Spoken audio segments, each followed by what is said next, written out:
देखिए भैया, बात करते हैं फ्रिक्शन की। तो फ्रिक्शन आप सबको पता है भैया, वो फोर्स जो मोशन को क्या करता है, अपोज करता है। ठीक है, किसी भी मोशन को कोई दो सरफेस है जो आपस में कांटेक्ट आए, दो सरफेस जो कि आपस में कांटेक्ट में, अगर वो एक दूसरे के रिस्पेक्ट में मूव करती हैं, तो जो सरफेस रेस्ट में है या फिर दूसरी सरफेस उसको क्या करती है, अपोज करती है। मान लीजिए एक सरफेस ये है, एक सरफेस ये है, ये दोनों आपस में क्या है भैया, कांटेक्ट में। अगर ये मूव करेगी तो ये उसको रोकेगी, और ये मूव करेगी तो ये उसको रोकेगी। जो रोकने वाला किसको, मोशन को, मोशन के रोकने वाले फोर्स को हम क्या कहते हैं भैया, फ्रिक्शन कहते हैं। क्या कहते हैं इसे, फ्रिक्शन। ठीक है, बड़ी लंबी चौड़ी थ्योरी है, इसके पीछे बहुत सारी चीजें हैं कि भैया फ्रिक्शन क्यों आता है, कैसे आता है। तो भैया फ्रिक्शन की बहुत सारी वजह है, फ्रिक्शन की बहुत सारी वजह जो आपके लेवल पे सुटेबल है, केवल वही आपको बताई जाएगी। ठीक है, तो जो आज सबसे पहले टॉपिक है, पहले फ्रिक्शन के डेफिनेशन को ही देख लेते हैं कि फ्रिक्शन क्या है। ठीक है भैया, सबको बताओ भैया क्या है कि whenever a body moves or tends to move, जब एक बॉडी मूव करती है या चलने का प्रयास करती है, ठीक है, over the surface of another body, दूसरी बॉडी की सरफेस पे, ठीक है भैया, एक फोर्स आता है जो कि मोशन को क्या करता है भैया, अपोज करता है। और कहां लगता है, दोनों सरफेस के पैरेलल। ऐसे मान लीजिए ये इधर मूव कर रही है तो फ्रिक्शन इधर आएगा, ऐसे करके। ठीक है, कहां पे, जहां पे हम दोनों सरफेस का आपस में क्या रखा है, कांटेक्ट। ठीक है भैया, और वो किसको अपोज करता है, रिलेटिव मोशन को। रिलेटिव मोशन का मतलब समझिए इसको, ये बॉडी रुकी है, ये सरफेस रुकी है, ये बॉडी चल रही है, तो इनके बीच में रिलेटिव मोशन होगी। ये बॉडी, ये सरफेस रुकी है, ये सरफेस चल रही है, तो इनके बीच में रिलेटिव मोशन होगी। लेकिन अगर दोनों सरफेस एक साथ एक डायरेक्शन में एक स्पीड चल रही है, तो यहां पर कोई रिलेटिव मोशन नहीं होगी। समझ गया, तो इसका मतलब यह हुआ कि रिलेटिव मोशन जब आती है जब दोनों बॉडी के बीच में क्या होता है भैया, सेपरेशन चेंज होता है। दोबारा समझिए, मान लीजिए ये है और ये बी है, अगर ए और बी दोनों एक ही डायरेक्शन में एक ही स्पीड से चल रहे हैं, तो दोनों के बीच में कोई सेपरेशन चेंज नहीं होगा, दोनों हर टाइम पर एक ही जगह पे मिलने वाले हैं, तो इनके बीच में कोई रिलेटिव वेलोसिटी नहीं है। ठीक है, लेकिन अगर मान लीजिए मैं बी को रोक दूं और ए को चला दूं, तो क्या होगा भैया, ए और बी के बीच में सेपरेशन आएगा, यानी ए और बी के बीच की रिलेटिव वेलोसिटी भी है। मतलब जब दो बॉडी के या दो सरफेस के बीच में जब सेपरेशन चेंज होता है, तो वहां पर रिलेटिव वेलोसिटी होती है, और उसी रिलेटिव वेलोसिटी को अपोज करने के लिए कौन होता है, फ्रिक्शन फोर्स। क्या आता है, फ्रिक्शन फोर्स। ध्यान रखना है इसको। ठीक है भैया, तो फ्रिक्शन फोर्स क्या है, जब बॉडी मोशन मोशन करती है या मोशन करने का प्रयास करती है, कहां पर, दूसरी सरफेस के ऊपर। ठीक है भैया, तो दूसरी सरफेस उसकी मोशन को, कौन सी मोशन को, रिलेटिव मोशन को क्या करता है, अपोज करता है। किसके थ्रू, फ्रिक्शन के थ्रू। और फ्रिक्शन कैसे लगता है, दोनों सरफेस जहां पर कांटेक्ट में उसके पैरेलल। ठीक है, बॉडी इधर मूव करने का प्रयास कर रही है, तो फ्रिक्शन पीछे लग रहा है। अब बॉडी इधर मूव करने का प्रयास कर रही है, तो फ्रिक्शन इधर लग रहा है। तो इसका मतलब force of friction always opposes the relative motion, motion नहीं, रिलेटिव मोशन। ठीक है, रिलेटिव मोशन का मतलब क्या होता है, जब दो सरफेस के बीच में सेपरेशन चेंज हो, दो पॉइंट के बीच में सेपरेशन चेंज हो टाइम के साथ, तो इसका मतलब उन दोनों पॉइंट्स के बीच में क्या है, रिलेटिव मोशन है। और अगर दोनों पॉइंट्स हमेशा एक टाइम पर एक ही जगह पे रहे, तो भैया उनके बीच में कोई रिलेटिव मोशन नहीं है, और उसको अपोज करने के लिए फ्रिक्शन भी नहीं आएगा। समझ गए भैया, ये रहा आपका डायग्राम। कह रहा भैया फ्रिक्शन क्या है भैया, कांटेक्ट फोर्स है। वहां बैठ के पंचायत मत करिए, यहां बैठ, इधर।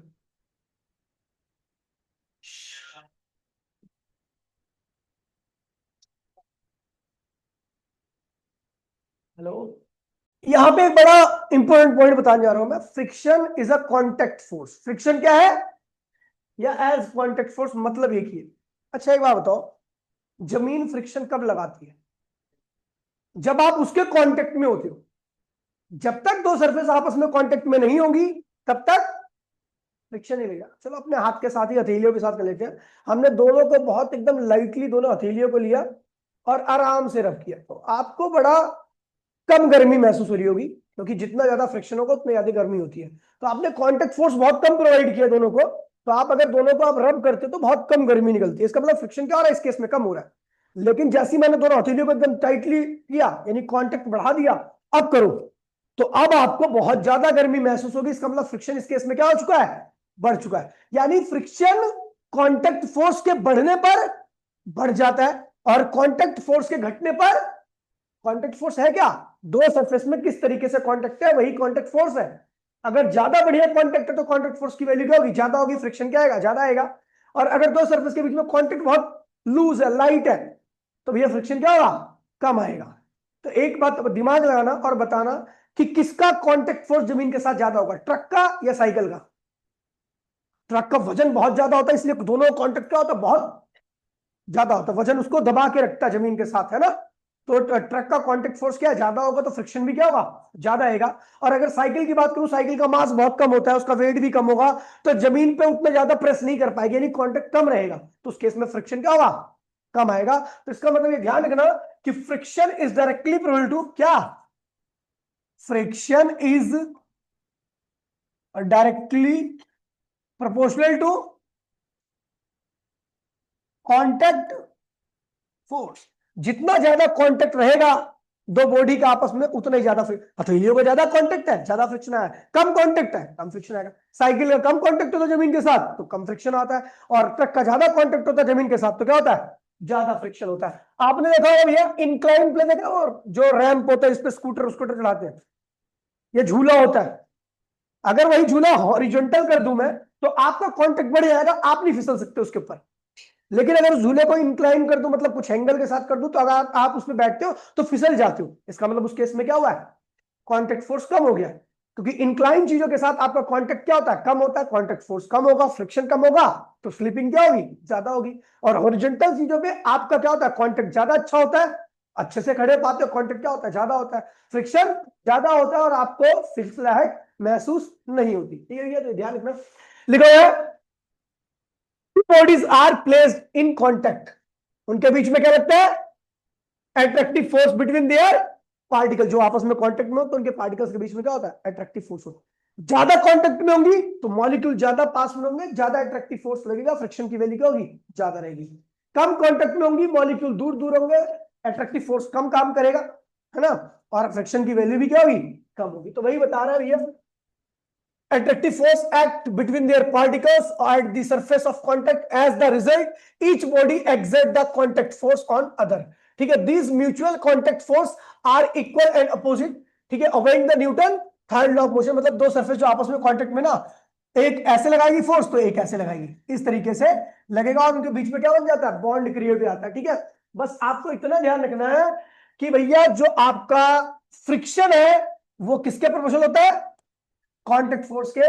दो सरफेस का कांटेक्ट जितना ज्यादा होगा उनके बीच में फ्रिक्शन उतना ज्यादा लगेगा। ठीक है भैया, बता दिया भैया, ठीक है, ये देख लेना, आगे बढ़ते हैं। देखिए दो सरफेस जो आपस में कांटेक्ट में है, उनके मॉलिक्यूल्स एक दूसरे से क्या करते हैं भैया, बॉन्ड बना देते हैं, इसे कोल्ड वेल्ड कहते हैं। क्या पता क्यों कोल्ड वेल्ड कहते हैं, क्योंकि वेल्डिंग में हीट निकलती है, लेकिन इस वेल्डिंग में हीट नहीं निकल रही, इसलिए इसको कोल्ड वेल्ड कहते हैं। अब दो सरफेस जो आपस में कांटेक्ट में, तो उनके बीच में कोल्ड वेल्ड आता है, और दोनों सरफेस एक तरीके से क्या होती है, जुड़ जाती है। क्या होती है, जब जुड़ गई दो सरफेस, तो जब एक बॉडी दूसरी बॉडी की सरफेस पे चलने का प्रयास करती है तो वो बॉन्ड उसको आगे बढ़ने नहीं देते हैं, या बढ़ने देते हैं तो दिक्कत पैदा करते हैं बढ़ने में। उसी को हम क्या कहते हैं भैया, फ्रिक्शन फोर्स कहते हैं। अगर मैं बात करूं, आपको शायद वो कोई कितनी भी सरफेस चिकनी हो, अच्छा एक क्वेश्चन भी आता है कि फ्रिक्शन कहां पे ज्यादा लगेगा, लेस उबड़ खाबड़ या हाईली स्मूथ सरफेस के बीच में, फ्रिक्शन के क्या, क्वेश्चन समझे मेरा, कह रहा है भैया एक सरफेस ये है, एक सरफेस ये, दोनों बड़ी चिकनी है, ठीक है, जो क्वाड्रेंट, और एक सरफेस ये है, दूसरी सरफेस ये है, इन दोनों में से फ्रिक्शन ज्यादा कहां लगेगा, F1 ज्यादा रहेगा, F2 ज्यादा रहेगा, F2 ज्यादा रहेगा। ये भैया ध्यान रखना, ज्यादा स्मूथ सरफेस के बीच में ज्यादा फ्रिक्शन होता है। सुन लीजिए क्यों, ऐसा इसलिए होता है, दो ग्लास को अगर एक दूसरे के ऊपर रख दोगे ना, ग्लास बड़े स्मूथ होते हैं, एक दूसरे को रख के ऊपर रख करके अगर स्लाइड कराने का प्रयास करोगे, आप पूरा जोर लगा लो, आप स्लाइड नहीं करा सकते दोनों ग्लास को एक दूसरे के ऊपर। ठीक है, रीजन क्या है, क्योंकि वो भैया परफेक्टली स्मूथ सरफेस है। जो दो परफेक्टली स्मूथ सरफेस, अगर अब ये कई बच्चे सोच रहे हैं यार ये तो आउट ऑफ सिलेबस हो गया यार, ये चीज तो हमारे दिमाग में तो चीज आती नहीं है। तो भैया दो सरफेस जो कि हाईली स्मूथ है उनके बीच में फ्रिक्शन की वैल्यू क्या होती है, बहुत ज्यादा होती है। रीजन बड़ा सिंपल सा है, देखिए मैं कितनी भी स्मूथ चीज को ले लूं या कितनी भी स्मूथ सरफेस को ले लूं, अगर माइक्रोस्कोपिक लेवल पे जाता हूं तो उनके बीच में बहुत सारे क्या होते हैं, ऊबड़ खाबड़ पैचेस होते हैं। ठीक है, तो ये ज्यादा स्मूथ है तो भैया क्या होगा, अब यहां पर तो साफ साफ दिख रहा है कि इसका ये पॉइंट इसके ही कांटेक्ट में आ सकता है, इसका ये पॉइंट गिने चुने पॉइंट क्या होते हैं, ऊबड़ खाबड़ सरफेस में गिने चुने पॉइंट का ही क्या होता है, कांटेक्ट हो पाता है। तो उनके बीच में फोर्स भी क्या लगेगा, गिने चुने पॉइंट्स के बीच में ही लगेगा। गिने चुने पॉइंट्स के बीच में ही कोल्ड वेल्ड होगी तो भैया क्या होगा, फ्रिक्शन की वैल्यू भी क्या होगी, कम होगी। लेकिन अगर मैं इस सरफेस की बात करूं तो इसके मैक्सिमम सारे पॉइंट आपस में क्या होते हैं भैया, कांटेक्ट में आ जाते हैं। और ज्यादा कांटेक्ट होगा ज्यादा फोर्स लगेगा, ज्यादा फोर्स से जुड़े रहेंगे दोनों, और ज्यादा फोर्स से जुड़े रहेंगे तो इसका मतलब उनको उस केस में जब आप एक बॉडी को दूसरी बॉडी के ऊपर चलाने का प्रयास करोगे या स्लाइड करने का प्रयास करोगे तो उस केस में क्या होगा, दूसरी सरफेस अगली सरफेस को जिसको आप मूव करने का प्रयास कर रहे हो उसको चलने नहीं देगी।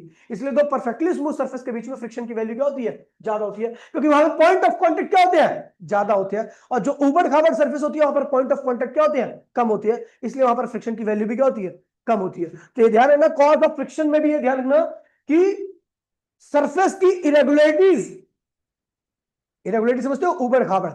ठीक है, कुछ ऊबड़ खाबड़ पॉइंट जैसे यहां पे है, ये देखो इरेगुलरिटीज है, तो यहां पर कुछ ही पॉइंट क्या होते हैं, आपस में कांटेक्ट पे आ पाते हैं, इनके बीच में कुछ ही पॉइंट पर क्या बन पाता है, बॉन्ड बन पाता है। और जब कुछ ही पॉइंट पर बॉन्ड रहेगा तो भैया फ्रिक्शन की वैल्यू भी क्या होगी, कम रहेगी। अगर परफेक्टली स्मूथ सरफेस रहेगी तो बहुत सारे पॉइंट आपस में क्या होंगे, कांटेक्ट में होंगे, बहुत सारे पॉइंट्स के बीच में अट्रैक्टिव फोर्स लगेगा जिससे वो जुड़ जाएंगे, और जब आप चलाने का प्रयास करोगे तो बहुत सारे पॉइंट पे जो बॉन्ड बना है वो उसको बॉडी को आगे बढ़ने नहीं देगा। ठीक है भैया, तो आप यही देख लेते हैं। ठीक है, क्या लिखा है, the force of friction is due to atomic और molecule attraction between the two surface at the point of actual contact. तो पॉइंट ऑफ एक्चुअल कांटेक्ट का मतलब होता है कितने पॉइंट आपस में एक्चुअल में कांटेक्ट में। ठीक है, फिगर ये दिख रहा है आपको, shows two surface in contact as seen through the powerful microscope. हम देख रहे हैं भैया, अगर पावरफुल माइक्रोस्कोप से देखें तो जो एकदम स्मूथ सरफेस भी रहेंगी उसके पॉइंट्स आपको कुछ इस तरीके से कांटेक्ट में दिखेंगे। ठीक है, the actual area of contact is much smaller than the apparent area. देखिए आपको लग रहा होगा मैंने दो हथेलियों को रख दिया, मेरी पूरी हथेली के हर एक पॉइंट एक दूसरे कांटेक्ट में आ गए, नहीं ऐसा नहीं होता। कुछ ही पॉइंट एक्चुअल में क्या होते हैं, माइक्रोस्कोपिक लेवल पे कुछ ही पॉइंट आपस में क्या होते हैं, कांटेक्ट में होते हैं। The pressure at the point of contact is very large. सुन लीजिए इसका मतलब क्या होगा, क्योंकि आपको पता है जो एरिया आपस में कांटेक्ट में है वो क्या है, क्या है, स्मॉल है। क्या है, जब एरिया स्मॉल रहेगा तो आपको पता प्रेशर क्या होता है, फोर्स अपॉन में एरिया क्या होता है। तो भैया अगर एरिया स्मॉल है जो कि कांटेक्ट में ये स्मॉल है तो ये क्या होगा, ज्यादा होगा। तो जिस पॉइंट पर कांटेक्ट रहेगा वहां पर प्रेशर क्या होता है, बहुत ज्यादा होता है। यहां पर प्रेशर क्या लगेगा, जहां पर भी, क्योंकि कांटेक्ट एरिया बहुत छोटा है तो जिन पॉइंट पर भी कांटेक्ट होगा वहां पर प्रेशर क्या लगेगा, बहुत ज्यादा। ज्यादा प्रेशर लगने की वजह से मॉलिक्यूल बहुत पास में आते हैं और उनके बीच में क्या बन जाता है, बॉन्ड क्रिएट हो जाता है। क्या होता है, इतने पास में आते हैं कि उनके बीच में अट्रैक्शन चालू हो जाता है। अट्रैक्शन से दोनों सरफेस आपस में क्या होती है, जुड़ जाती है। क्या होती है, जब आप इस सरफेस को चलाने का प्रयास करोगे तो जो बॉन्ड बना है वो चलने नहीं देता, उसी को हम क्या कहते हैं भैया, फ्रिक्शन कहते हैं। समझ गए, तो वही लिखा है actual area of contact is much smaller than the apparent area of contact. जो आपको दिखता है उससे बहुत कम ही एरिया क्या होता है, आपका कांटेक्ट में होता है। तो अगर बहुत कम एरिया कांटेक्ट में होगा तो उन पॉइंट पर जहां पे कांटेक्ट होगा वहां पर प्रेशर की वैल्यू क्या होगी, ज्यादा होगी। और मॉलिक्यूल एक दूसरे से बॉन्ड बना लेते हैं। जब एक बॉडी दूसरी बॉडी के ऊपर चलने का प्रयास करती है तो ये बॉन्ड टूटते हैं। ठीक है भैया, तोड़ने के लिए भी तो एनर्जी चाहिए, पावर चाहिए। तो भैया द मटेरियल डिफॉर्म, ठीक है, मतलब जो बॉन्ड बने हैं वो टूटेंगे, ठीक है, धीरे धीरे। और लोकल डिफॉर्मेशन, सैंड वाइब्रेशन। ठीक है, अब देखिए यहां पर एक बात और बताई गई है कि फ्रिक्शन में एनर्जी क्यों निकलती है। फ्रिक्शन में जब आप दो बॉडी के बीच में फ्रिक्शन होता है तो हीट निकलती है ना, क्यों निकलती है उसकी वजह ही बता रहा है कि उसकी वजह यह होती है जब बॉन्ड टूटते हैं तो बॉन्ड टूटने से क्या होता है भैया, एनर्जी रिलीज होती है। बॉन्ड टूटने पर क्या होती है, और वो एनर्जी क्या होती है, मॉलिक्यूल्स के अंदर जाती है। मॉलिक्यूल्स के अंदर जैसे ही आएगी तो वाइब्रेट करना चालू करेंगे, आपस में उनके बीच में क्या होगा, कोलिजन होगा। और जहां कोलिजन होता है वहां पर क्या होता है भैया, हीट निकलती है। दो चीजों को अगर टकराओगे तो क्या होता है भैया, उनके बीच में कोलिजन की वजह से हीट निकलती है। दोबारा मैं रिपीट कर रहा हूं, जब बॉन्ड टूटेंगे वहां से जो एनर्जी वाइब्रेशन क्रिएट हुई है वो एटम और मॉलिक्यूल के पास जाएगी। एटम और मॉलिक्यूल लगातार क्या करते हैं, मूव करेंगे, उनके बीच में क्या होगा, आपस में कोलिजन होगा, और कोलिजन से क्या होगा भैया, हीट निकलती है। वही हीट क्या होती है, फ्रिक्शन की वजह होती है, फ्रिक्शन की वजह से वही हीट निकलती है। ठीक है भैया, तो क्या देखा हमने, क्या देखा कि भैया दो सरफेस जो आपस में कांटेक्ट में, उनका एक्चुअल एरिया दिखने वाले एरिया से क्या होता है भैया, बहुत कम होता है जो आपस में कांटेक्ट में होता है। अब बहुत कम एरिया कांटेक्ट में होगा तो जिन पॉइंट्स पर कांटेक्ट होगा उन पॉइंट पर भैया प्रेशर क्या लगेगा, बहुत ज्यादा लगने की वजह से वो दोनों पॉइंट्स क्या होते हैं, इतने पास में आ जाते हैं कि उनके बीच में एक फोर्स क्रिएट हो जाता है जिसको हम कहते हैं भैया मॉलिक्यूलर अट्रैक्शन। क्या होता है, मॉलिक्यूलर अट्रैक्शन से वो दोनों सरफेस आपस में क्या होती है भैया, जुड़ जाती है। जब आप एक बॉडी को दूसरी बॉडी पे जो जुड़ चुकी है, ठीक है, चलाने का प्रयास करते हो तो बॉन्ड टूटेंगे जहां से जुड़े हुए, और बॉन्ड टूटेंगे तो एनर्जी क्रिएट होगी। वो एनर्जी या वाइब्रेशन कहां जाएगी, एटम और मॉलिक्यूल के पास, और एटम मॉलिक्यूल्स एनर्जी लेकर के वाइब्रेट करेंगे और आपस में क्या करेंगे, कोलिजन करेंगे। कोलिजन से हीट जनरेट होगी और वही हीट क्या होती है, फ्रिक्शन में निकलती है। तो कौन सा फ्रिक्शन समझ में आ गया, जिस पॉइंट पर कांटेक्ट हुआ है उस पॉइंट पर क्या होता है, बॉन्ड बन जाता है जो एक सरफेस को दूसरी सरफेस चलने से रोकता है। इसी को हम क्या कहते हैं भैया, फ्रिक्शन कहते हैं। समझ में आई बात है। देखिए टॉपिक का नाम है type of friction, type of friction.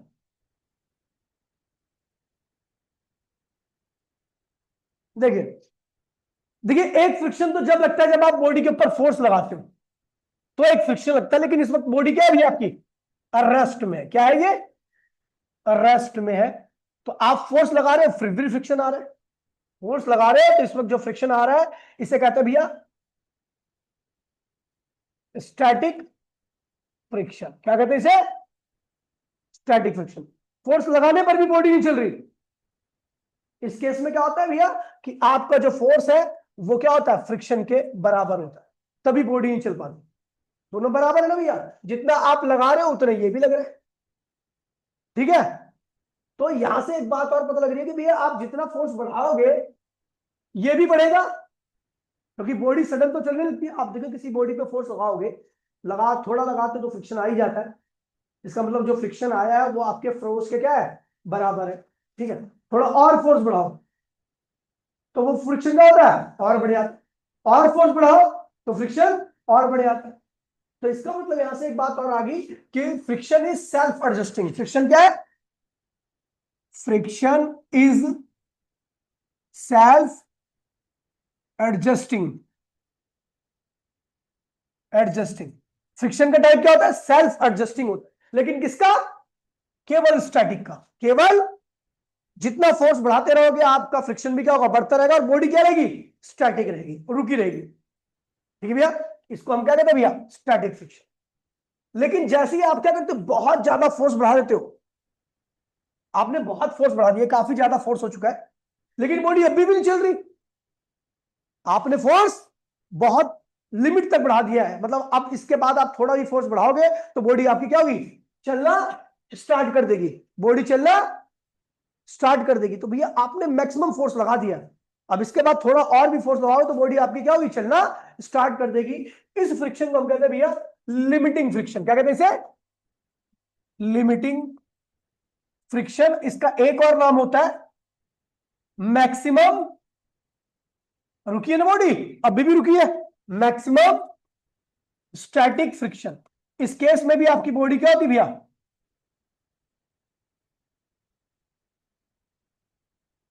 इस केस में भी आपकी बॉडी क्या होगी, रेस्ट में ही रहेगी, अभी भी नहीं चल रही। लेकिन अब आपने क्या किया, थोड़ा और फोर्स बढ़ा दिया। जैसे थोड़ा और फोर्स बढ़ाया बॉडी क्या हुई, चलने लगी, बॉडी क्या होगी, एक्सेलरेट कर गई। ठीक है भैया, तो अब क्या फ्रिक्शन गायब हो गया, नहीं, फ्रिक्शन अब भी लगे, लेकिन इस फ्रिक्शन को हम कहते हैं भैया काइनेटिक फ्रिक्शन। क्या कहते हैं इसे, काइनेटिक फ्रिक्शन। और का एक और नाम है डायनेमिक फ्रिक्शन। ठीक है, अच्छा इस केस में ये जो बॉडी एक्सेलरेट करेगी, क्योंकि आप भैया सुन लीजिए, यहां पर आपने फोर्स लगाया, बॉडी चलने लगी, बॉडी एक्सेलरेट करेगी। एक्सेलरेशन क्या होता है, तो एक्सेलरेशन क्या होता है, टोटल फोर्स अपॉन में मास। टोटल फोर्स क्या लग रहा है बताइए, कितना लग रहा है संयम यहाँ पे इस केस में? जब बॉडी चलने लगी है इसमें कुल फोर्स कितना लग रहा है? किसकी डायरेक्शन चलती है बॉडी? फ्रिक्शन की डायरेक्शन में या अप्लाइड फोर्स की डायरेक्शन में? तो इसका मतलब ये बॉडी इधर चल रही है, तो कह रहा है एक्सेलरेशन क्या होगा? टोटल फोर्स अपॉन में मास। टोटल फोर्स क्या लग रहा है? External force minus friction upon में मास। ये होता है भैया जो बॉडी, कौन सा फ्रिक्शन है भैया? काइनेटिक। तो आपने देखा आपके पास तीन तरह के फ्रिक्शन है।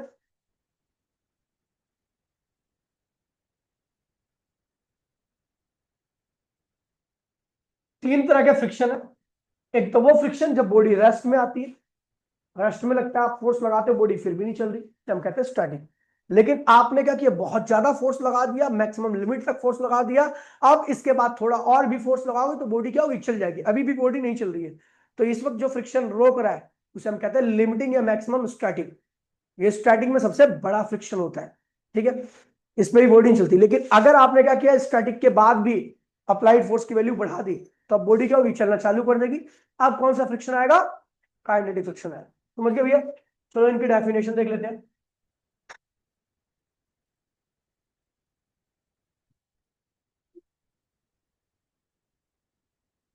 देखिए भैया क्या है, स्टैटिक की बात कर रहे हैं।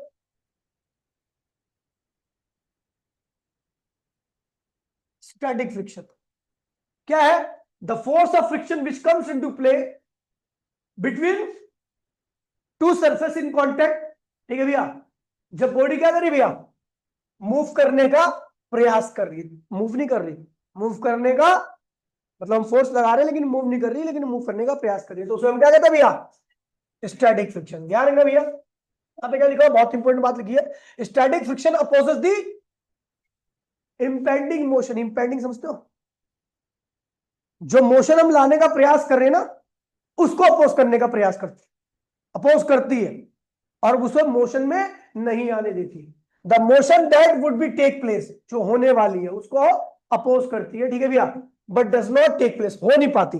इस फ्रिक्शन की वजह से हो नहीं पाती है under the applied force. If friction were, if friction were absent, if friction were absent, क्या लिखा हुआ है?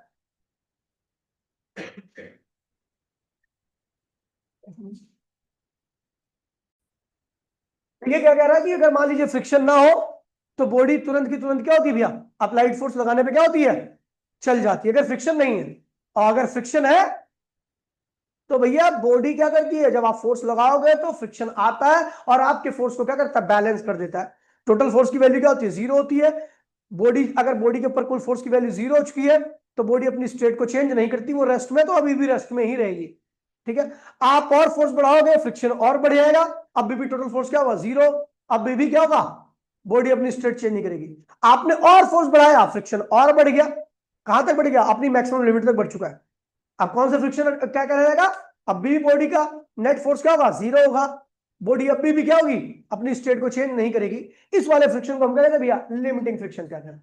इसके बाद अगर आप ज्यादा ही फोर्स बढ़ाओगे तो अब बॉडी का इतना ज्यादा फोर्स लग चुका है कि बॉडी अपनी स्टेट को क्या करेगी? चेंज कर देगी, और बॉडी अब एक्सेलरेट भी कर जाएगी, ठीक है। ये ध्यान रखना, उसको हम क्या कहते हैं भैया? Kinetic friction. देखो, as the applied force block क्या होता है? लगातार इंक्रीज होता है, तो स्टैटिक फ्रिक्शन भी क्या होता है? अपनी वैल्यू को इंक्रीज करता रहता है, और अप्लाइड फोर्स को क्या करता है? बैलेंस करता रहता है, ठीक है भैया। और ब्लॉक मूव नहीं करता। जब तक बैलेंस करेगा टोटल फोर्स क्या होगा? जीरो। ब्लॉक मूव नहीं करेगा। एक बार अप्लाइड फोर्स क्या होता है भैया? इंक्रीज हो जाता है एक सर्टेन लिमिट तक, तो ब्लॉक क्या होता है भैया? जस्ट मूव करने स्टार्ट कर देता है। उसको हम क्या कहते हैं भैया? उस मैक्सिमम लिमिट जहां पर वो अपने आप को बढ़ा सकता है, जहां तक हमने बढ़ा दिया है, ठीक है, उसे हम क्या कहते हैं भैया? मैक्सिमम स्टैटिक, ठीक है, फ्रिक्शन, या लिमिटिंग फ्रिक्शन कहते हैं उसको, ठीक है। इसमें बॉडी आपकी मूव तो नहीं करती, लेकिन मूव करने वाली है, ठीक है। थोड़ी सी थ्योरी है, खत्म होने वाली थ्योरी भी आपकी।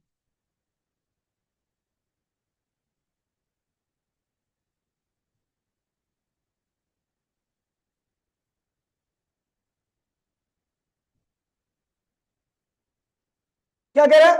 The maximum force of static friction, the maximum, static मतलब बॉडी मूव नहीं कर रही है, विच कम्स इनटू प्ले, जो कि कब आता है, जब बॉडी भैया स्टार्ट करने वाली होती है, क्या चलना स्टार्ट करने वाली है, चल नहीं रही है, उसे हम क्या कहते हैं भैया, स्टैटिक या लिमिटिंग फ्रिक्शन कहते हैं। और एक बात ध्यान में रखना, ये मैक्सिमम स्टैटिक है, जिसको हम लिमिटिंग कह रहे हैं वो क्या है, तो ये सारे स्टैटिक से क्या होगा, बड़ा ही होगा। यहाँ पे लिखा हुआ है कि जो मैक्सिमम स्टैटिक होता है वो सभी स्टैटिक से क्या होता है, और बराबर भी होता है। बराबर क्यों होता है, क्योंकि खुद भी तो स्टैटिक ही है, स्टैटिक स्टैटिक के बराबर होगा। अगर मैं लिमिटिंग बोलूंगा तो लिमिटिंग है क्या, स्टैटिक फ्रिक्शन ही तो है। तो मैं कहूंगा, चलो मान लीजिए, चलो छोड़ो, अगर मान लीजिए गाड़ी रुकी हुई है, आपने फोर्स लगाना चालू किया, 2 न्यूटन फोर्स लगाया, बॉडी नहीं चल रही, 4 न्यूटन फोर्स लगाया, नहीं चल रही, 10 न्यूटन फोर्स लगाया, नहीं चल रही, ठीक है, और 20 लास्ट लिमिट है जिसके बाद अब बॉडी चल जाएगी, तो ये क्या है, स्टैटिक। ये भी क्या है, स्टैटिक। ये भी क्या है, स्टैटिक। ये भी क्या है, लेकिन ये भी क्या, ये क्या है, लिमिटिंग भी है। तो इसका मतलब ये ध्यान रखना कि ये जो फ्रिक्शन है, जिसको मैंने क्या बोला, लिमिटिंग फ्रिक्शन, ये बाकी स्टैटिक से तो बड़ा है, लेकिन यहां वाले स्टैटिक्स के क्या है, बराबर है। तो कह रहा है स्टैटिक फ्रिक्शन, लिमिटिंग फ्रिक्शन जो होता है वो स्टैटिक से बड़ा होता है और साथ साथ में बराबर होता है। ठीक है, कब बराबर होता है ईशान, कब बराबर होता है, स्टैटिक जो होता है वो बराबर होता है स्टैटिक के, कब, जब स्टैटिक की वैल्यू किसके बराबर है, लिमिटिंग के। ठीक है, और बड़ा कब होता है,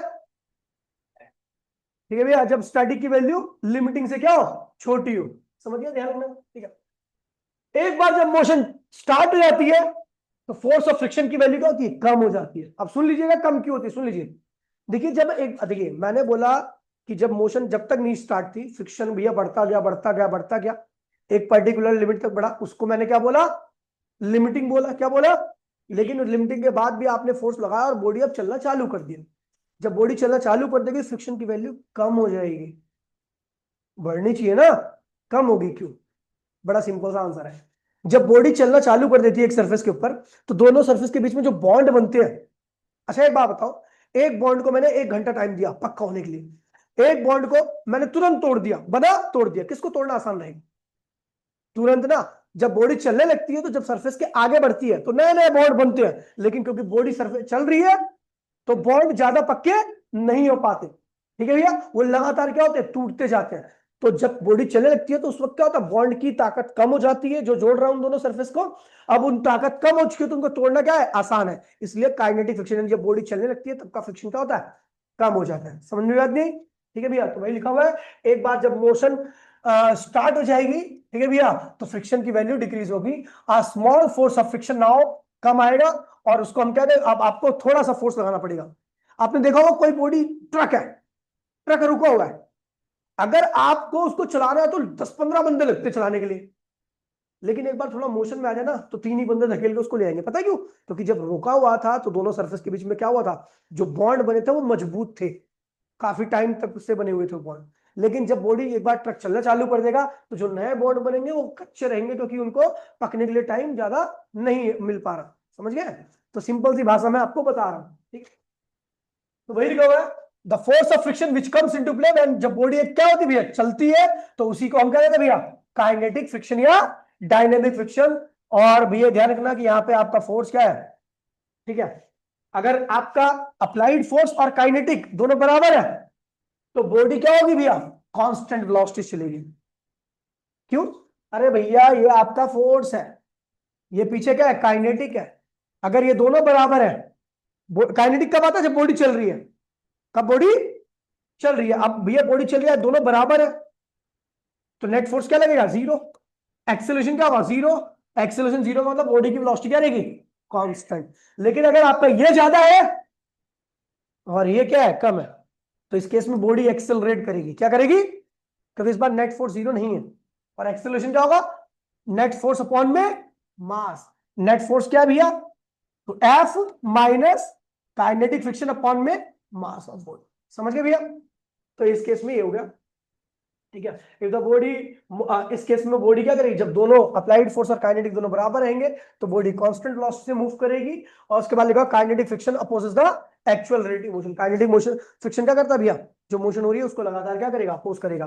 अच्छा, जो अगर मान लीजिए आपका अप्लाइड फोर्स ज्यादा है और काइनेटिक फ्रिक्शन क्या है, कम है, तो उस केस में बॉडी एक्सेलरेट करेगी और उसका एक्सेलरेशन क्या रहेगा, एफ माइनस एफ के। एफ क्या है, अप्लाइड फोर्स, माइनस एफ के मतलब डिवाइड बाय बॉडी का मास। ये पीछे बता दिया मैंने, ठीक है।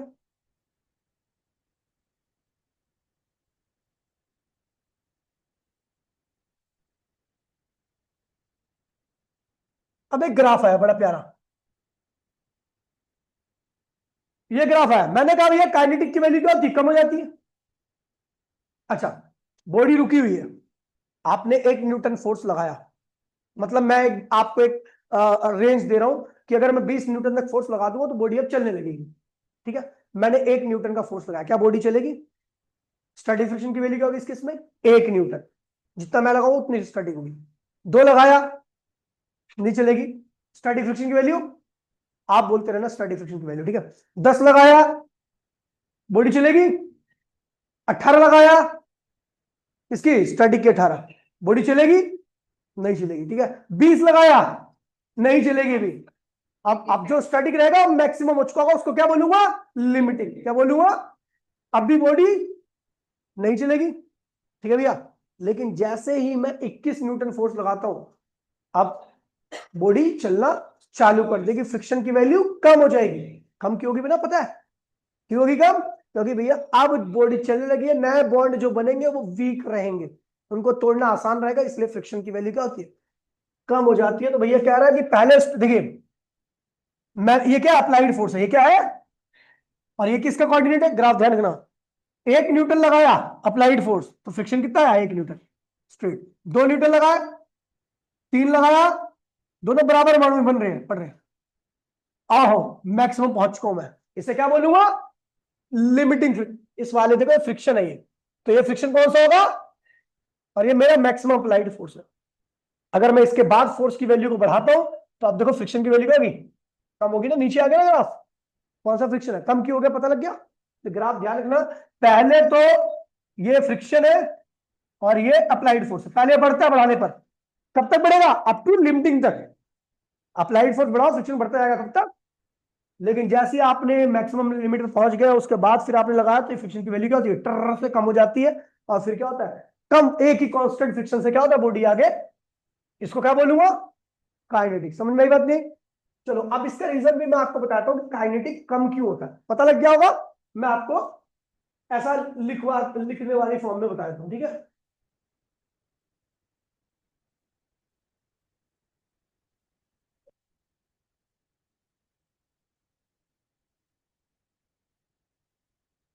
क्या लिखा हुआ है, limiting friction greater than kinetic friction.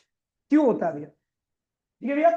Rest पर सरफेस, देखिए जैसे मैं लिखता हूं ऐसे ही लिखा रहा हूं, रेस्ट पर सरफेस एक माइक्रोस्कोपिक रफ पार्ट से स्ट्रांगली क्या होती है, इंटरलॉक्ड होती है, स्ट्रांगली इंटरलॉक्ड होती है, बॉडी रेस्ट में होती है, ठीक है। तो तोड़ने के लिए ज्यादा फोर्स चाहिए, लिमिटिंग फ्रिक्शन ज्यादा होगा, क्योंकि फोर्स ज्यादा आपके द्वारा लगाया गया, फोर्स ज्यादा, तो फ्रिक्शन भी क्या होगा, क्योंकि friction is directly equal to applied force होता है। जब बॉडी स्लाइड करना स्टार्ट कर देती है तो इंटरलॉकिंग क्या होती है भैया, कम इफेक्टिव हो जाती है, क्योंकि कम टाइम मिलता है। और फोर्स क्या लगता है, कम लगता है उनको तोड़ने में। फोर्स कम लगेगा यानी काइनेटिक फ्रिक्शन क्या हो गया।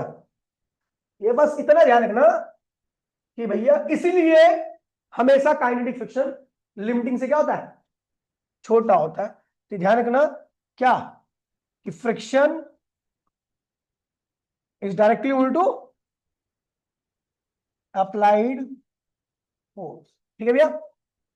जब अप्लाइड फोर्स ज्यादा तो फ्रिक्शन ज्यादा, अप्लाइड फोर्स कम तो फ्रिक्शन कम। सबसे ज्यादा अप्लाइड फोर्स कब लगाना पड़ेगा, लिमिटिंग वाले के।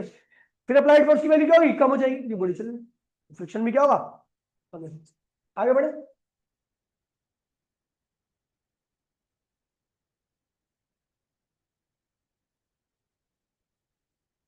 और फ्रिक्शन के लॉज है वो आपको ध्यान रखने हैं, ठीक है। मेन लॉ जो है वो मैं आपको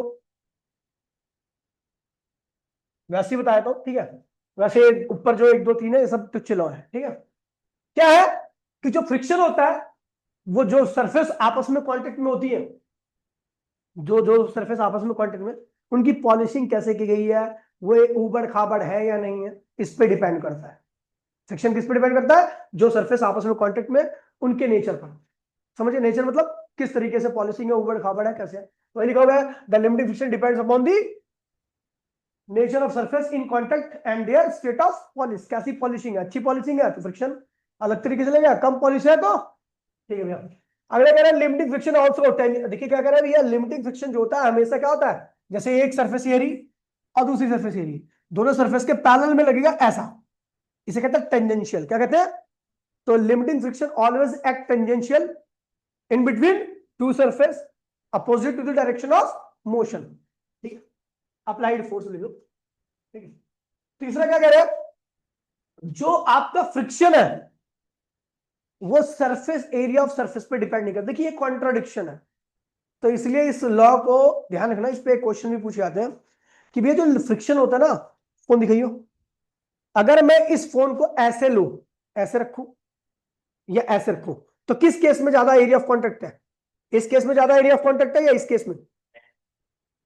ठीक है भैया, तो कह रहा है कि नहीं, एरिया ऑफ कांटेक्ट पे डिपेंड नहीं करता, कांटेक्ट फोर्स पे डिपेंड करता है, और कांटेक्ट फोर्स डिपेंड करता है बॉडी के वेट पे। तो मैं इसको ऐसे रखूं तब भी इसका वेट ऐसे ही रहेगा, और ऐसे रखूं तब भी इसका वेट ऐसे ही रहेगा, यानी कांटेक्ट फोर्स दोनों केस में क्या रहेगा? सेम। जब कांटेक्ट फोर्स दोनों केस में सेम रहेगा तो फ्रिक्शन भी क्या रहेगा? सेम। तो जो फ्रिक्शन होता है वो एरिया ऑफ कांटेक्ट पे डिपेंड नहीं करता, किस पे डिपेंड करता है? कांटेक्ट फोर्स पे। आप 10 किलो के मास को किसी भी प्रकार से रखो, हर केस में जमीन पे वेट उतना ही लगेगा, कांटेक्ट वही रहेगा, फ्रिक्शन की वैल्यू क्या रहेगी? सेम रहेगी। वही लिखा है the value of limiting friction is independent of the area of surface in contact. ठीक है भैया, किस पे डिपेंड करता है? नॉर्मल रिएक्शन यानी कांटेक्ट फोर्स। नॉर्मल रिएक्शन को मैंने आपको बोला कांटेक्ट फोर्स होता है, नॉर्मल रिएक्शन क्या होता है? कांटेक्ट फोर्स होता है। अब यहां पर मेन चीज आ गई है, इस लॉ को जरा देखिए, कह रहा है भैया कि जो फोर्स ऑफ फ्रिक्शन है वो किस पे डिपेंड करता है? कांटेक्ट फोर्स, जिसको मैं कहता हूं भैया नॉर्मल रिएक्शन। क्या कहता हूं इसे? अब ये है क्या, तो भैया देखिए एक बॉडी है, ये उसका क्या है? वेट है mg, और ये क्या होता है? कांटेक्ट फोर्स होता है। क्या होता है? तो भैया F is directly equal to क्या हो गया? एन। एन की वैल्यू क्या होगी यहां पर? एन की वैल्यू किसके बराबर होगी? mg के। तो एफ इज इक्वल्स टू में, यहां पर इस प्रोपोर्शनलिटी साइन को हटाने के लिए कांस्टेंट का इस्तेमाल करते हैं, जिसको लिखते हैं mu. Mu s. Mu s है coefficient of static friction, coefficient of n ही रहने दीजिए, एन की वैल्यू अभी तो mg है, कई बार mg के बराबर नहीं आती, mg cos थीटा या mg sin थीटा के बराबर भी आती है। अभी mg के बराबर इसलिए क्योंकि बॉडी कहां पे रखी है? हॉरिजॉन्टल पे। लेकिन कई बार बॉडी हॉरिजॉन्टल पे नहीं मिलेगी आपको, किसी और प्लेन पे मिलेगी, इंक्लाइन प्लेन पे, तो उस केस में आपका एन की वैल्यू कुछ और भी आ सकती है। तो ये बहुत इंपॉर्टेंट है कि फोर्स ऑफ फ्रिक्शन जो होता है म्यू एस। अच्छा, ये क्या कहलाता है? Coefficient of static friction. क्या कहलाता है इसे? कॉफिशिएंट ऑफ स्टैटिक फ्रिक्शन, ये है कॉफिशिएंट ऑफ स्टैटिक फ्रिक्शन। कहते हैं अलग अलग सरफेस के लिए अलग अलग होता है, जिस सरफेस के लिए इसकी वैल्यू ज्यादा होगी वो सरफेस के बीच में ज्यादा फ्रिक्शन होगा, जहां पर इसकी वैल्यू कम होगी, ये लिख देता हूं म्यू ज्यादा, तो फ्रिक्शन क्या होगा? और म्यू कम, तो फ्रिक्शन क्या होगा? ठीक है भैया, समझ गया? ये हो गया आपका लॉ ऑफ स्टैटिक फ्रिक्शन। ठीक है, ये आता नहीं है लिखने के लिए, मैं आपको बता रहा हूं, जितनी मैंने चीजें तो पढ़ाई है, केवल आपको ध्यान रखना है, लिखने के लिए अब तक कोई भी नहीं आएगा, लिखने के लिए कुछ भी आने वाला नहीं है, लेकिन आपको पता होना चाहिए, तभी आप आगे चीजों को अच्छे से कर पाओगे। अगला आ रहा भैया, ये तो स्टैटिक हो गया। अच्छा, स्टैटिक का जो होगा वो लिमिटिंग और स्टैटिक दोनों में अप्लाई होता है। ठीक है, दोनों में सेम रहेगा, क्योंकि दोनों बॉडी क्या होते हैं भैया? रेस्ट में भी। लेकिन जो काइनेटिक है उसका लॉ अलग हो जाता है। उसका लॉ क्या?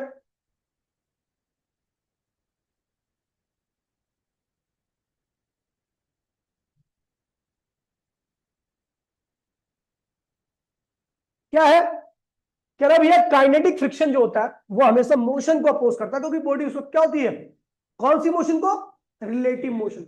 क्या होती है रिलेटिव मोशन? जब दो सरफेस के बीच में क्या होती है भैया? मोशन होती है। दो सरफेस के बीच में मोशन कब बोलते हो? जब एक सरफेस दूसरे सरफेस के रिस्पेक्ट में क्या होती है? अपनी लोकेशन को बदल देती है। ठीक है, तो कह रहा था kinetic friction opposes the relative motion, has constant value, इसकी वैल्यू लगभग क्या होती है? सेम रहती है। बताया था ना आपका ग्राफ, सेम ही आता है इसका।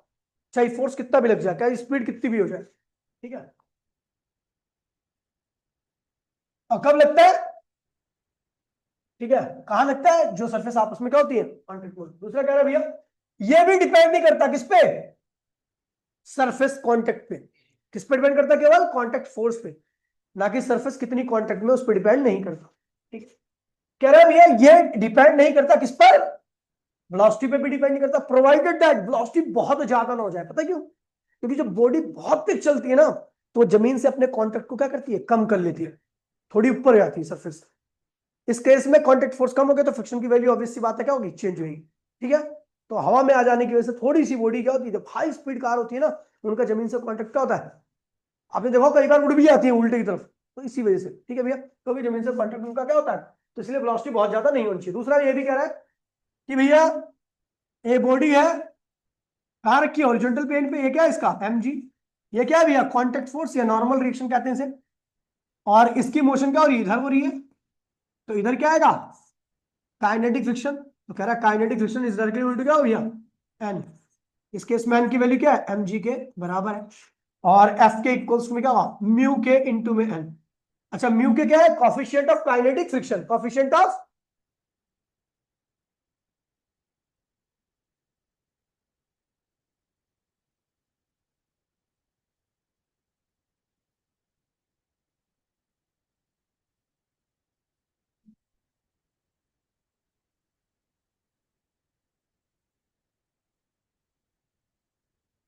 काइनेटिक फ्रिक्शन अलग अलग सरफेस के लिए इसकी वैल्यू क्या होती है, अलग अलग होती है, जहां पे इसकी वैल्यू ज्यादा होगी वहां पे फ्रिक्शन की वैल्यू क्या होगी, ज्यादा, नहीं तो कोई दिक्कत तो नहीं है।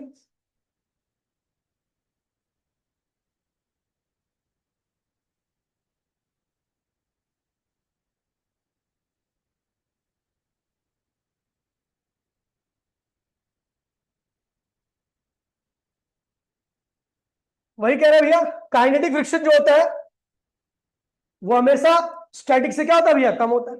बता दिया क्यों, पीछे लिखा रखा है, लिखा the proportional constant mu k is called coefficient of kinetic friction, it's defined as the ratio of kinetic friction to the normal reaction, section नहीं रिएक्शन होगा ये, सेक्शन लिखा हुआ है, रिएक्शन, ठीक है भैया। और काइनेटिक की वैल्यू हमेशा स्टैटिक से क्या होती है भैया, कम होती है। तो आपको बता दूं काइनेटिक में, काइनेटिक क्या होता है, म्यू आर, आर की वैल्यू एन के लिए, एन आर और एन सेम है, और म्यू एस क्या होगा, तो ये दोनों क्या हो गए, कैंसिल हो गए, सेम है। आर कांटेक्ट फोर्स है, जब बॉडी रेस्ट में, जब बॉडी मोशन में है तब ये फ्रिक्शन यानी काइनेटिक, जब बॉडी रेस्ट में है तो ये फ्रिक्शन, आर की वैल्यू दोनों केस में सेम है, तो इसलिए आर से आर क्या हो गया, कैंसिल हो गया। तो आपको पता लग गया कि ये कोएफिशिएंट ऑफ काइनेटिक होता है वो स्टैटिक से क्या होता है, कम होता है, ठीक है भैया। दस the coefficient of kinetic friction is less than, क्योंकि काइनेटिक फ्रिक्शन की वैल्यू खुद कम होती है, समझ गया।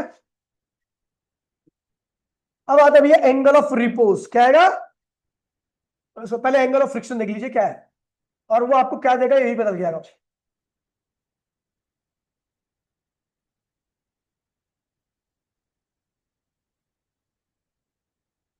देखिए भैया एंगल ऑफ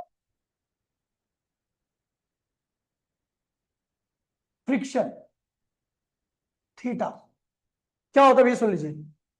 देखिए बड़ा सिंपल सी डेफिनेशन है, ज्यादा दिमाग लगाने की आवश्यकता नहीं है। एक बॉडी है, ठीक है, इसका ये क्या है, वेट है, ये क्या है भैया, कांटेक्ट फोर्स है, जिसको आप एन या आर लिख सकते हो, कांटेक्ट फोर्स,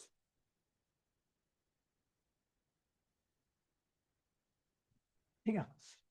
अब देखिए इस केस में, भाई प्लीज, इस केस में आपने अप्लाइड फोर्स की वैल्यू क्या रखी है, जीरो, तो आपका फ्रिक्शन भी क्या आएगा, जीरो ही रहेगा, कोई फोर्स नहीं लगाया, ठीक है। और इस केस में आपका एंगल ऑफ फ्रिक्शन भी क्या मिलने वाला है, जीरो मिलने वाला है। क्या मिलने वाला है, क्योंकि फ्रिक्शन नहीं होगा तो एंगल ऑफ फ्रिक्शन की कोई बात ही नहीं है। ये बिफोर, बिफोर या फिर एफ की वैल्यू जीरो, ठीक है। केस फर्स्ट था। केस सेकंड में देखिए, केस सेकंड, जब मैं केस सेकंड की बात करता हूं, देखिए भैया अब मैं लगा देता हूं इसके ऊपर अप्लाइड फोर्स। क्या लगा देता हूं? Applied force. जैसे अप्लाइड फोर्स लगाया तो पीछे क्या लगने लगा? फ्रिक्शन। कोई सा ही फ्रिक्शन हो, स्टैटिक कुछ भी हो। नीचे क्या लगा था? इस बॉडी का वेट, और ऊपर क्या लगा था? Contact force. तो अब देख रहे हैं भैया कि इसके और इसका जो रिजल्ट होगा वो ऐसे आ जाएगा। ये क्या है? आर लिख दिया। क्या है ये? आर क्या है? रिजल्ट, रिजल्टेंट ऑफ किसका? फ्रिक्शन एंड कांटेक्ट फोर्स का। रिजल्टेंट ऑफ फ्रिक्शन एंड, इनके बीच का जो एंगल होता है इसी को हम क्या कहते हैं भैया? एंगल ऑफ फ्रिक्शन कहते हैं। इसी को क्या कहते हैं भैया? अच्छा एक बात बताओ, जैसे ये फ्रिक्शन कम होगा, पता क्या होगा? वैसे ही जो आर है ना इधर की तरफ भागने लगेगा। मतलब थीटा की वैल्यू क्या होगी? कम होने लगी।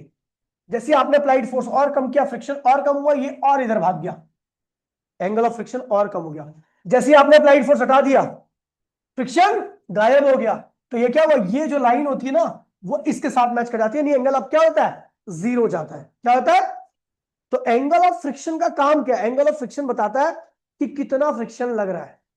अगर एंगल ऑफ फ्रिक्शन यहां पे होगा, सुन लीजिए, तो इसका मतलब भैया ये जब भी यहां पर होगा जब इसकी वैल्यू क्या होगी? ज्यादा होगी। एक बात ध्यान रखना, मैंने आपको एक बात बताया था वेक्टर पढ़ाते वक्त कि result always towards the higher vector, result हमेशा बड़े वाले वेक्टर की तरफ होता है। तो इसकी वैल्यू जितनी ज्यादा होगी, इन दोनों के जो रिजल्ट आ रहा है ये, वो क्या होगा? इसकी तरफ ज्यादा होगा। जैसे जैसे इसकी वैल्यू क्या होगी? इसकी वैल्यू कम होती जाएगी, ये रिजल्ट क्या होगा? इससे दूर। अब खुद ही देख लो, रस्सा खींचने वाले में जब रस्सा खींच होता है तो एक टीम जीतती है। कौन सी टीम जीतती है? जो ज्यादा फोर्स लगाती है। तो रिजल्ट कहां गया? ज्यादा फोर्स की तरफ। तो ये अगर यहां पे दो फोर्स है, एक क्या है? कॉन्टेक्ट फोर्स है, दूसरा क्या है? फ्रिक्शन है। अब दोनों में से कोई सा एक भी ज्यादा हो जाएगा तो रिजल्ट जो होगा, जो कि क्या है? आर, वो उसकी तरफ रहेगा। ठीक है। अगर एंगल ऑफ फ्रिक्शन क्या है भैया? कम है, तो इसका मतलब रिजल्ट क्या है? एन की तरफ है, यानी फ्रिक्शन की वैल्यू क्या होगी? कम होगी। और अगर एंगल ऑफ फ्रिक्शन क्या है भैया? ज्यादा है, तो इसका मतलब रिजल्ट क्या है भैया? एफ की तरफ है, यानी फ्रिक्शन की वैल्यू क्या होगी? ज्यादा होगी। ठीक है। तब देखिए भैया, एंगल ऑफ फ्रिक्शन क्या है?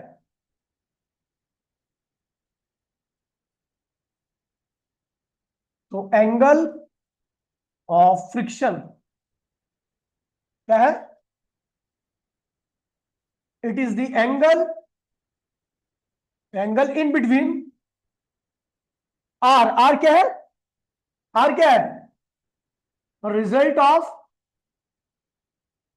Friction and contact force. ठीक है। It is the angle in between R and F. Three, R and N. R और एन, आर और एन के बीच का जो एंगल होता है उसी को हम क्या कहते हैं भैया? एंगल ऑफ फ्रिक्शन कहते हैं। जरा इसको थोड़ा,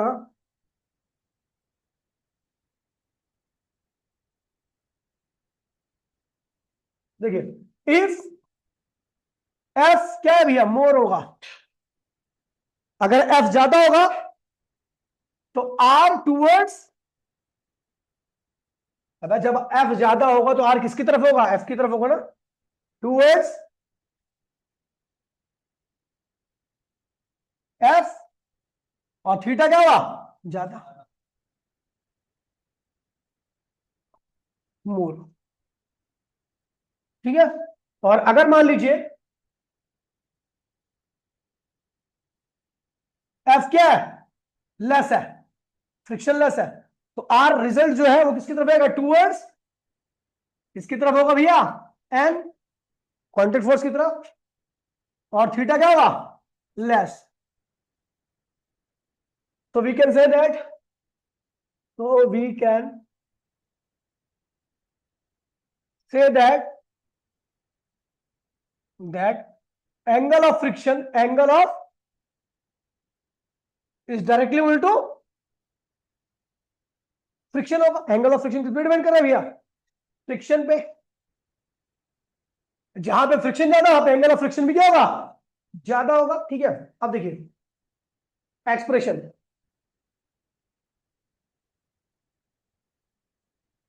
देखिए एक्सप्रेशन में आपने देखा ये क्या था, कांटेक्ट फोर्स था,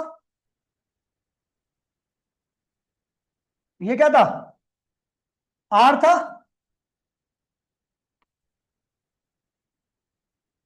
ये आर था, ये क्या है, परपेंडिकुलर है, क्या ये, अच्छा इधर क्या लग रहा था आपको याद होगा, फ्रिक्शन होगा, इधर फ्रिक्शन था ब्लॉक के ऊपर। ठीक है, ये क्या होता था, एंगल ऑफ फ्रिक्शन हुआ करता था। अच्छा ये एफ है, अगर ये एफ है तो ये भी क्या होगा, एफ होगा। ठीक है, अगर ये वाली लाइन एफ है तो ये भी क्या होगा, क्योंकि वेक्टर में ऐसे ही होता है, अगर दो वेक्टर सेम डायरेक्शन में और उनका मैग्नीट्यूड क्या है, सेम है, तो दोनों इक्वल वेक्टर कहलाते हैं।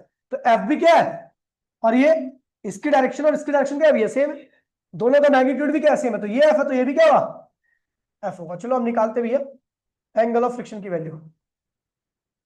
सो इन ट्राइंगल tan थीटा क्या होता है, परपेंडिकुलर अपॉन में बेस। परपेंडिकुलर क्या है भैया, एंगल के सामने वाली लाइन क्या होती है, परपेंडिकुलर होती है। परपेंडिकुलर क्या है भैया आपका, एफ, और बेस क्या है भैया आपका, एन। एन, एफ अपॉन में एन क्या होता है, अरे एफ क्या था, म्यू एन होता था, क्या होता था, अब ये क्या होगा, तो tan थीटा क्या था भैया, एंगल ऑफ फ्रिक्शन जो tan के साथ लगा होता है किसके बराबर होता है, coefficient of angle of friction. अगर आपका tan के साथ लगा दिया जाए तो क्या देगा, कॉफिशिएंट ऑफ फ्रिक्शन। और आप सबको पता है एंगल ज्यादा होगा, थीटा ज्यादा होगा, तो tan थीटा भी क्या आएगा, ज्यादा आएगा, म्यू भी क्या आएगा, ज्यादा आएगा। थीटा कम रहेगा तो tan थीटा की खुद की वैल्यू क्या आएगी, कम आएगी, और म्यू क्या होगा, कम होगा। और यहां पर ये ज्यादा होगा तो फ्रिक्शन, फ्रिक्शन ज्यादा, और ये कम तो फ्रिक्शन क्या होता है भैया, बताया था ना जिस सरफेस के लिए कम होता है। तो ये ध्यान रखना, ठीक है भैया, एंगल ऑफ फ्रिक्शन है। एंगल ऑफ रिपोज,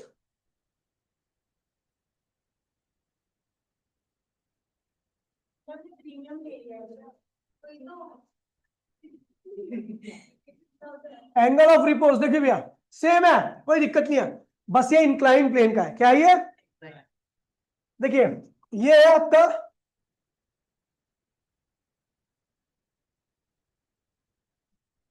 ये एक प्लेन है, ये एंगल क्या है, अल्फा, क्या है, यहां एक बॉडी रखी हुई है इसकी सरफेस पे, ये है आपका कांटेक्ट फोर्स, क्या है ये क्या है भैया, वेट, क्या है, आपको पता है जो एंगल यहां बन रहा है वही एंगल क्या होगा, यहां बनेगा, पता ना।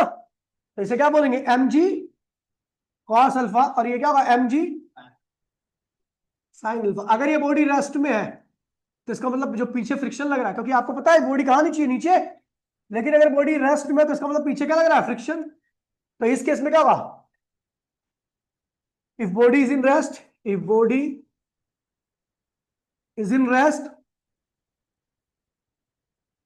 रेस्ट इसका मतलब हो गया आपकी एन बराबर में, इसके बराबर होगा एम जी कॉस अल्फा। तो आप देखो ना पहले एन एम जी के बराबर आ रहा था, लेकिन इंक्लाइन प्लेन पे एन की वैल्यू किसके बराबर आ रही है, एन एफ बराबर क्या होगा, एम जी साइन अल्फा। ये होगी आपकी पहली इक्वेशन, ये होगी आपकी on dividing, dividing second by first, तो क्या हो गया, m g sine alpha divide by m g cos alpha बराबर में क्या होगा, एफ अपॉन में एन। एफ अपॉन में एन क्या होता है, म्यू, एम जी से एम जी कैंसिल होगा, क्या होगा, टैन अल्फा इक्वल्स में क्या हो गया, म्यू। तो angle of friction, angle of friction की वैल्यू क्या आई थी, so tan theta of angle of friction is equals to में tan theta of angle of repose. क्योंकि आपको पता है angle of repose tan theta के साथ लगता है तो भी म्यू देता है, एंगल ऑफ फ्रिक्शन भी tan थीटा के साथ लगता है तब भी क्या देता है, म्यू देता है। यानी दोनों की वैल्यू क्या है भैया, सेम है।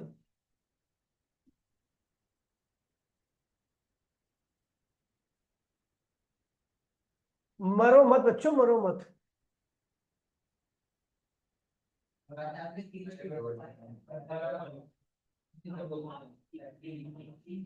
देखिए भैया, जब बॉडी चलने लगती है, भाई प्लीज, जब बॉडी चलने लगती है आपकी, तो वहां पर कौन सा फ्रिक्शन आता है?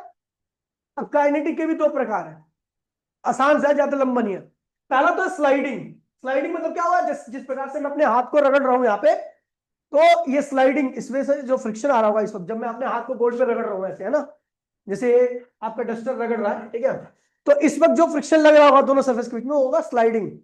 लेकिन ये मार्कर जब मैं रोल कराऊंगा इसके ऊपर, तो यहाँ का जो फ्रिक्शन आएगा दोनों सरफेस के बीच में, उसे कहेंगे रोलिंग फ्रिक्शन। क्या कहेंगे?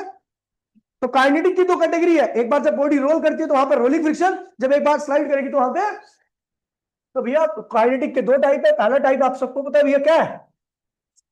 स्लाइडिंग। स्लाइडिंग क्या होती है? The force of friction that comes into play when एक बॉडी स्लाइड कर रही है किसके ऊपर?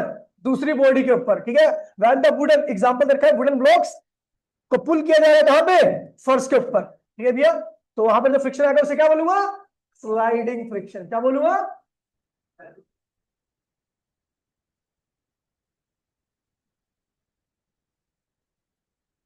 दूसरा भैया रोलिंग फ्रिक्शन। क्या है?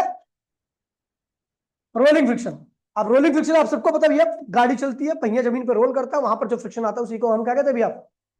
The force of friction which comes into play when one body rolls over the surface of another body. जब एक बॉडी दूसरी सरफेस के ऊपर रोल करेगी तो उस वक्त जो फ्रिक्शन आएगा उसी को हम क्या कहते हैं भैया? Rolling friction for the. अब एक बात ध्यान रखना कि रोलिंग में, देखिए मान लीजिए गाड़ी का वजन भी 50 किलो है, एक ब्लॉक का वजन भी 50 किलो है, गाड़ी को चलाओगे तो पहिया रोल करके आगे बढ़ेगा, और यहां पर चलाओगे तो, ब्लॉक को चलाओगे तो स्लाइड करके चलेगा। कह रहा है भैया कि दोनों केस में क्या फ्रिक्शन सेम लगे? नहीं, रोल करते हो फ्रिक्शन की वैल्यू क्या होगी? कम होगी, इसलिए गाड़ी में क्या लगाया था? पहिया। और स्लाइड करते हो फ्रिक्शन की वैल्यू क्या होगी? ज्यादा जाएगी, ठीक है भैया। तो sliding friction is greater than, कब? जब बॉडी का वेट क्या हो, यानी कांटेक्ट फोर्स की वैल्यू क्या हो, दोनों को कांटेक्ट सेम है, ब्लॉक का भी और स्लाइड करने वाली बॉडी का भी, लेकिन फ्रिक्शन की वैल्यू किसकी ज्यादा होगी? स्लाइडिंग की। क्यों? ऐसा क्या हुआ? तो भैया रीजन क्या है इसके पीछे?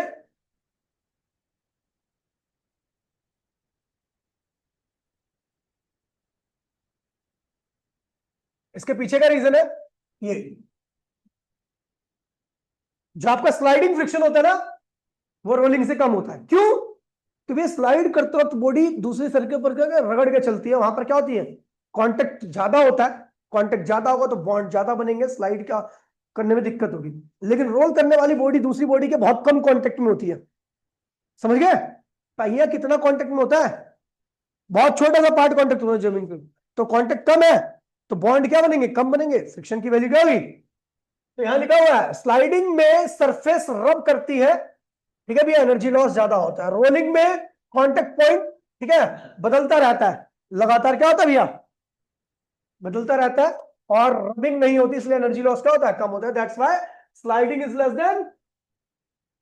दोबारा इसका दूसरा रीजन बोला हुआ, स्लाइडिंग में कांटेक्ट एरिया बहुत ज्यादा होता है, बॉन्ड ज्यादा बनेंगे, फ्रिक्शन ज्यादा आएगा। और रोलिंग में, देखिए कॉन्ट्रेडिक्शनल टॉपिक है फ्रिक्शन, तो इसलिए एक बात ध्यान रखना, अकॉर्डिंग टू क्वेश्चन ही जवाब देना है आपको। जैसे मैंने पहले ही बोल दिया कि कॉन्टेक्ट एरिया पे डिपेंड ही नहीं करता, अब यहाँ पे बोलो कॉन्टेक्ट एरिया पे डिपेंड करता है, ठीक है। तो क्वेश्चन के अकॉर्डिंग ही आपको जवाब देना, क्योंकि दोनों चीजें आपके दिमाग को क्लियर कर रही होंगी। यहाँ पे देखो ज्यादा कॉन्टेक्ट है, स्लाइड करने वाली बॉडी का कॉन्टेक्ट क्या होता है? ज्यादा होता है, तो कॉन्टेक्ट फोर्स क्या होगा? सॉरी, बॉन्ड ज्यादा बनेंगे, बॉन्ड तोड़ने के लिए आपको ज्यादा एफर्ट्स लगाने पड़ेंगे, फ्रिक्शन की वैल्यू क्या होगी? ज्यादा होगी। स्लाइड करने वाली बॉडी का कॉन्टेक्ट क्या होगा? सॉरी, रोल करने वाली बॉडी का बहुत कम एरिया कॉन्टेक्ट में होता है, कम बॉन्ड बनेंगे, फ्रिक्शन की वैल्यू क्या होगी? कम होगी। अब रुक जाए भाई, खत्म होने वाला है, 1 घंटा थोड़ी ना हुआ अभी।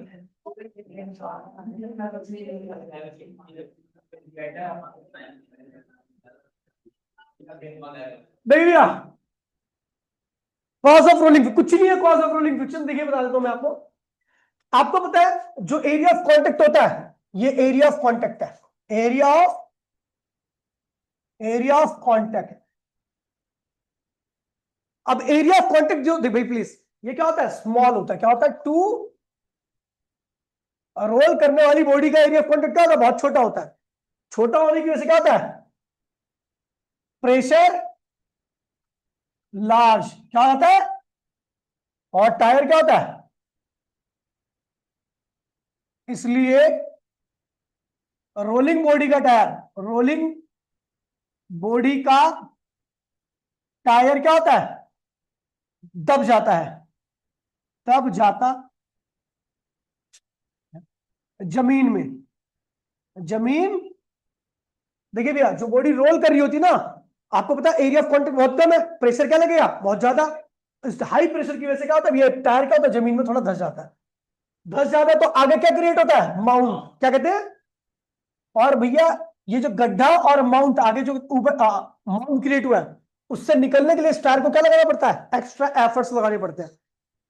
ठीक है, इसी को हम क्या कहते हैं भैया, रोलिंग। अब आपको पता है ना, ट्रक गड्ढे में, ट्रक का टायर गड्ढे में घुस गया और आगे ऊपर से मुसीबत आ चुकी है माउंट नाम की, तो इससे निकलने के लिए उसको ज्यादा एफर्ट्स लगाने पड़ेंगे ना। तो ये जो मुसीबत आई है इसी को हम क्या कहते हैं भैया, रोलिंग फ्रिक्शन।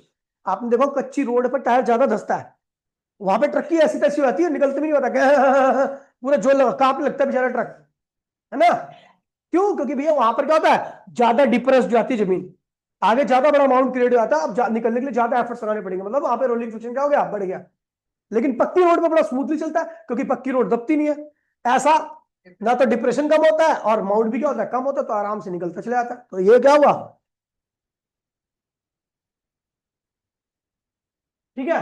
तो ये लिखा हुआ, क्या लिखा हुआ, consider the wheel of rolling road, as the wheel rolls it exert large pressure, क्या लगाता है, ज्यादा प्रेशर लगाता है। This cause the slightly depression in road below the, थोड़ा सा आगे एलिवेशन होता है और पहिया क्या होता है, नीचे धस जाता है।